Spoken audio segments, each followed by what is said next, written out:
ഇന്ന് നമ്മൾ ഉണ്ടാക്കാൻ പോകുന്നത് പോർക്കും കൂർക്കയാണ് കേട്ടോ. അതിനായിട്ട് ഒരു ഉരുളിയിലേക്ക് കുറച്ച് വെളിച്ചെണ്ണ ഒഴിച്ച് കുറച്ച് പെരിഞ്ചീരകം പൊട്ടിക്കാം. അതിനുശേഷം ഇഞ്ചി, പച്ചമുളക്, വെളുത്തുള്ളി ചതച്ചതും കുറച്ച് കരിവേപ്പിലും ഇട്ട് നന്നായി അതിൻ്റെ പച്ചമണം മാറുന്നത് വരെ ഒന്ന് ഇളക്കി കൊടുക്കുക. പിന്നെ 3-4 മീഡിയം സൈസ് സബോള ചെറുതായിട്ട് അരിഞ്ഞ് അതിൻ്റെ കളറ് മാറുന്നത് വരെ നമുക്കൊന്ന് വഴറ്റി കൊടുക്കാം.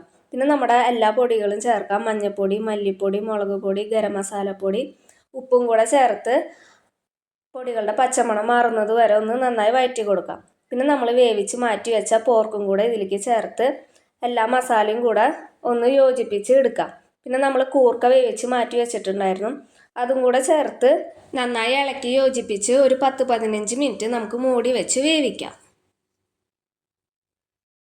നമ്മളിത് റോസ്റ്റായിട്ടല്ല കറി ആയിട്ടാണ് കേട്ടോ എടുക്കണം. അത് കാരണം ഒരു 10-15 മിനിറ്റ് വെച്ചാൽ മതിയാവും. 15 മിനിറ്റിന് ശേഷം തുറന്ന് നോക്കിയപ്പോൾ കറിയൊക്കെ ഇവിടെ റെഡി ആയിട്ടുണ്ട്. അപ്പോൾ എല്ലാവരും ട്രൈ ചെയ്ത് നോക്കണം.